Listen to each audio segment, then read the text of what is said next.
I started Green Plate Special with my partner Libby because I have a great passion for working with young people, and as a chef for 25 years plus, I realized as I raised my daughter and saw how schools fed children and how the people around me sometimes saw food, that there was a big piece missing in what real food is and how people are eating today. And this is across the board, wealthy and poor and everybody in between. But I know that there's a lot of programs out there that work with kids that are a little bit more affluent. And so I felt it was really important to bring food and gardening, where food comes from, to everybody. And so not just farmers market food, but food that anybody could grow. And because of my background in cooking, I understand the power of good food, and also what kids like and what kids could like if they were given the opportunity. I started it to empower kosher, and it's a really nice salt to work with. Same with sea salt, it hasn't been processed that way either. Okay, cool. For eggplant, onions there, and so you guys each did an onion. So we're gonna salt this really well. So just take it in there, do this all over it, and then just toss it around. Okay, and we're gonna use the baby, a whole bunch. So you're gonna take so a couple of tablespoons at least. And just toss it around, and then we're gonna let it sit for a little while. Okay, what else? What's next? Let's have somebody else do some basil. We're going to chop up all the basil. If we want to make pesto out of it, we can. But I want to chop it up first. Done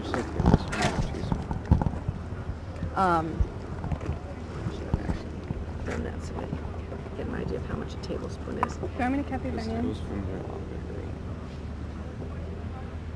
I didn't bring my measuring spoons.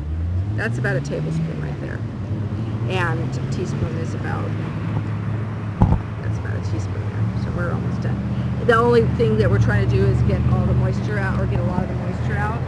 And but what we don't want to, and then because we're squeezing it, so you're losing a lot of the salt, so you're not actually going to be eating that much. Goals for Green Plate Special are to bring middle school youth into the program from 5th or 6th grade, and when they graduated 8th grade, they have a sense of their community.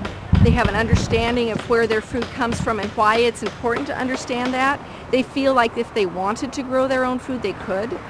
They will understand how to shop in a grocery store for fresh foods, and they'll be really excited about taking control of the way they live and how they eat, because they'll also understand how to cook. Real basic, like home economics for this generation. So that's my primary goal. It's baby steps. It's saying I want to eat healthier and starting to put something into your daily life that's a little healthier. It's all about balance. And it doesn't happen overnight, and you don't have to eat something that you don't like, but what you need to do is keep trying different things, trying raw vegetables, trying fresh foods on a more regular basis, adding a salad into your dinner every night, for instance, or at lunchtime getting the things that you really like, and then putting a couple of things in there that you're not so excited about but you think you could like over time. Green Plate Special to me is an opportunity for, well, I have to say personally for myself, I love working with young people. I'm a classroom teacher, so that's a pleasure for me to work outside in a place where you can apply some of the things you've learned in a classroom. So I like the opportunity for kids to actually do as well as sit and listen, and so for me this is a practical opportunity. We're just building compost behind you. We learn about it, but then when you actually go do it and you turn it and remember all that stuff you learned in class, that's what I like about it. I think cooking is an opportunity for a lot of us to learn stuff we never learned, never ate that way at home. I hadn't eaten young collards till I came to the garden, and I love them. So a lot of us learn stuff cooking. We learn about each other's cultures. We learn about history, ties to history. How did these foods get here? We also learn about what grows locally and how to make sure that we're using the Earth's resources in a responsible kind of way. And I think the last thing is it should taste really good. Important in the foods that you eat. Maybe cutting down on something that you particularly like, eating less of it, and adding something in its place to fill you up. Those are really good ways to get started on that process. If you like to garden, there's so many programs out there, including ours, that you could go and do that, and then you could take that home to your family or to your community, to a little park around the street where you do a burlap bag or a small box to grow some lettuces or something really simple.